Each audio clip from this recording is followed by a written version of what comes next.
Salut les 9e. Je vais faire aujourd'hui la leçon 4.6 qui devrait être la dernière leçon de cette unité avant de faire le test formatif. Donc, on va y aller. La leçon 4,6. Isoler une variable dans une formule.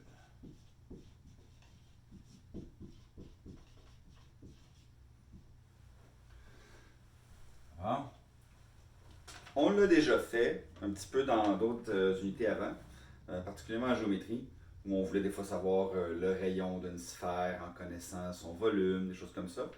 On va juste essayer de généraliser ce qu'on faisait dans la première unité en géométrie pour l'étendre à toutes les situations possibles.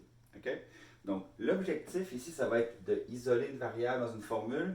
À la fin, ça va être important que ta variable soit toujours du côté gauche égale une expression qui est le plus simplifiée possible. Okay? Donc, c'est pas mal ça la règle. Je vais faire quelques exemples avec toi. Je pense que tu vas comprendre assez vite. Ça ne devrait pas être trop compliqué. Donc, je vais faire un premier exemple. Je vais dire A est égal à pi r au carré. Et je vais te demander de m'isoler R. Donc ici, il n'y a pas de valeur, il n'y a rien pour l'instant. Okay? On sait qu'on pourrait remplacer des valeurs, on l'a déjà fait en géométrie. Donc tu reconnais la formule de l'aire d'un cercle ici. Donc comment je fais pour isoler R? Bien évidemment, je vais enlever les éléments multiplicatifs. Donc je vais diviser par pi de chaque côté, comme ça ici. Okay? Donc, de ça ici, ça va s'annuler. Il va me rester R au carré égale à A sur pi. Et donc, comment je fais pour avoir juste R seulement? Mais je vais faire la racine carrée de chaque côté, hein, parce que c'est une équation. Ce que je fais d'un côté, je dois le faire de l'autre. Et là, c'est important. Donc, la racine carrée de R carré, ça donne R. Je l'écris à gauche. Et j'écris le résultat à droite, comme ça. Donc là, ça, ce serait un premier exemple. Okay? Je vais en faire un deuxième, juste ici à côté. Donc, ça, c'est la formule du périmètre d'un rectangle. Ouais, donc, P égale 2 fois la largeur plus 2 fois la longueur. Donc, moi, je vais te demander d'isoler L, par exemple, ici, petit l. Donc, si je veux isoler petit l, je vais prendre ce groupe-là qui est 2L, je vais l'envoyer de l'autre côté. Donc, je vais avoir P moins 2L est égal à 2 petit l. Et donc, moi, je veux juste un seul L, je vais diviser par 2. Et de l'autre côté, c'est important, je dois tout diviser par 2, comme ça ici. Okay? Je ne peux pas simplifier ce 2-là avec ce 2-là. Faites attention, je vous l'ai déjà dit, là. Okay? Il n'y a pas de simplification comme ça. Ici, je peux, par exemple. Okay? Ce qui fait qu'à la fin, mon petit L va être égal à P moins 2L 2L majuscule sur 2. Ça, c'est ma réponse finale. J'ai isolé petit l là-dedans. C'est bon? Je t'en fais un troisième. Donc, j'ai l'aire d'un cylindre, pas d'un cylindre, l'aire d'un cône. Moi, je m'en souviens par cœur, là. C'est l'aire de la base plus pi rs, l'aire latérale. OK? Donc, j'ai ça ici. Sache que dans un cas comme ça, je ne pourrais pas te demander d'isoler R, ce ne serait pas possible, mais je pourrais te demander d'isoler S. Pourquoi je ne pourrais pas te demander d'isoler R? Parce qu'il y en a R au carré puis il y en a R, donc on n'a pas les mêmes exposants. Donc, en 9e année, on ne peut pas faire ça. 10e, 11e, on pourrait.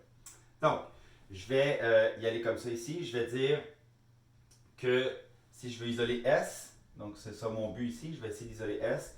Donc, je prends ce groupe, je l'envoie de l'autre côté, donc je vais avoir A moins pi r au carré est égal à tout ce groupe-là, pi rs. Je vais diviser par pi et par r aussi, ok, pour que ce soit plus rapide. Donc le pi va se simplifier comme ça ici. Donc De ce côté-là aussi, je dois me diviser par pi r. Et à la fin, je l'écris de gauche à droite. Donc, j'ai petit s est égal à A moins pi R2 sur pi R. OK? Donc, ce serait ma formule finale. Sache qu'encore une fois, je ne peux pas ici simplifier les pi et les R. Je n'ai pas le droit parce que j'ai un moins entre les deux ici qui me l'empêche. Ça marche que là? OK. Je vais en faire un autre. OK, on va tout effacer ça. Donc, tu vois, là, c'est un peu comme ce qu'on fait. C'est juste qu'il n'y a pas de valeur. OK? C'est important.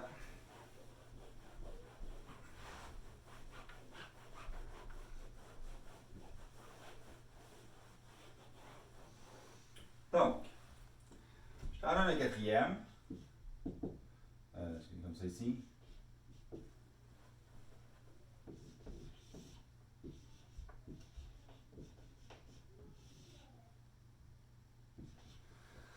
OK.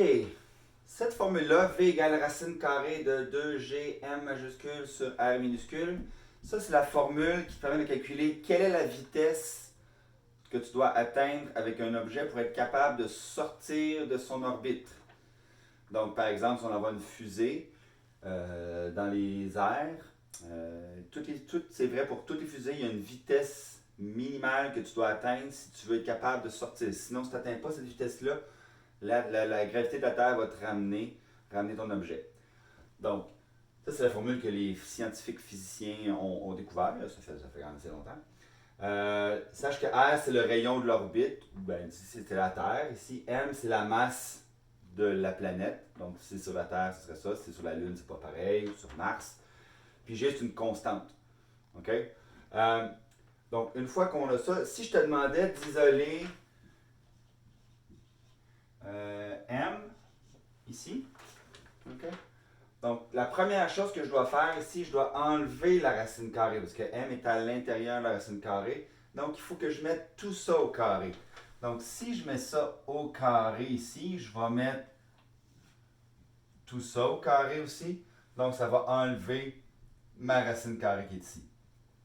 Donc, je vais avoir V au carré est égal à 2GM sur petit r.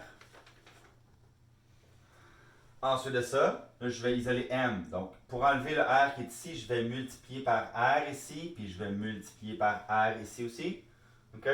Pour que ça s'annule comme ça. Donc, je vais avoir R V au carré est égal à 2GM.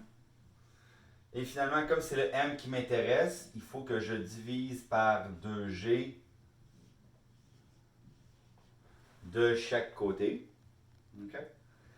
Et comme ça, j'obtiens mon M qui est égal à ça ici, là, R V au carré divisé par 2G. OK? Donc, vous allez voir, des fois en sciences, ça va être pratique ce genre de choses-là. Des fois, on te donne une formule, mais ce que tu cherches, on te donne cet élément-là, mais c'est celui-là que tu cherches. Fait que comment tu fais? Ben, plutôt que d'essayer de remplacer et de mettre des valeurs dedans, tu isoles ta variable, puis là, tu remets les valeurs qu'on te donne, puis ça te donne directement ta réponse. Donc, c'est vraiment ça le côté pratique. Ça, c'est surtout en sciences. OK?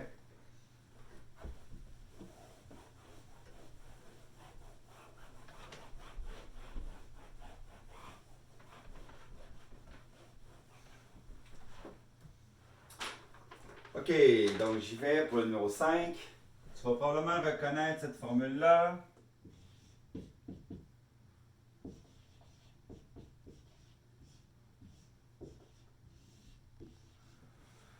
Donc, c'est bien la formule de l'aire d'un trapèze. Donc, on a la grande base, la petite base, la hauteur du trapèze. OK? Et ici, je vais te demander d'isoler. Si je te demandais d'isoler H, je pense que vous l'avez déjà fait dans les premières unités. Donc, c'est pas celle-là qu'on va faire, c'est un petit peu plus facile. On va chercher à isoler petit b ici. OK? Donc, petit b au-dessus, tu es à l'intérieur de la parenthèse. OK? Qui est multiplié par H divisé par 2. Donc, je vais essayer d'enlever le 2 en premier. Donc, ce que je vais faire, c'est que je vais faire x2 partout. Donc, je me retrouve avec 2A égale à fois H ici. OK? Donc, de là, ici, ce que je vais faire, je vais aller distribuer dans ce sens-là. Sache qu'on souvent, moi, j'ai distribué de gauche à droite. On peut faire de droite vers la gauche. Okay, mon facteur peut être à droite ici. Donc, je peux le distribuer dans ce sens-là ici. Je vais avoir 2A est égal à grand BH plus petit BH. Et là, tu vois ici, c'est celui que j'isole. Donc, je vais envoyer ce groupe-là ici.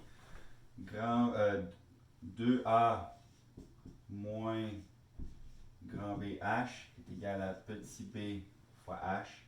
Et évidemment, je vais diviser par h ici. De l'autre côté, je vais tout diviser par h.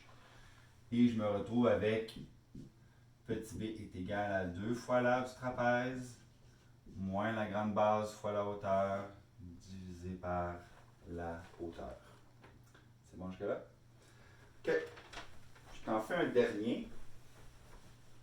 Donc, une leçon un petit peu plus courte aujourd'hui. Bien. OK, numéro 6.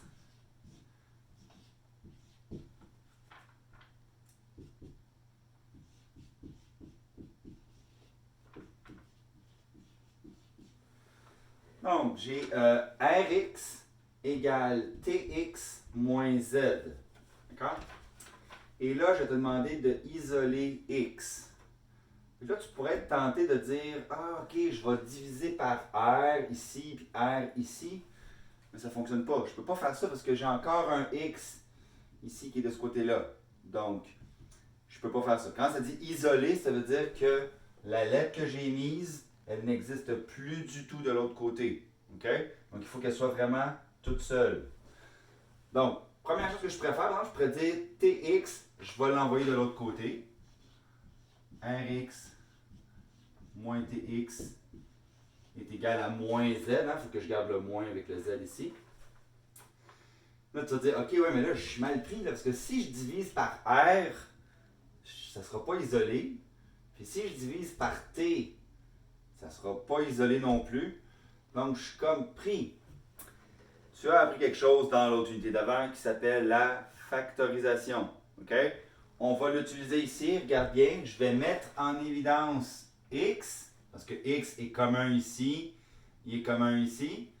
J'ouvre ma parenthèse. J'espère que tu te souviens de ça. C'est fondamental pour ta 10e année. OK? Fois R moins T est égal à moins Z. OK? Et donc maintenant, j'ai un facteur. J'ai X fois R moins T. Donc, vois-tu pourquoi l'avantage de la factorisation ici, c'est que comme c'est multiplié, je peux maintenant diviser par R moins T de chaque côté. Bon? Donc, j'ai ça et ça qui disparaît. Et je me trouve avec mon X qui est isolé, qui va être égal à moins Z sur parenthèse R moins T. C'est bon? Donc, faites attention, des fois, quand tu es mal pris comme ça, la factorisation peut t'aider. Ciao, bye! Lavez-vous les mains. On se revoit plus tard.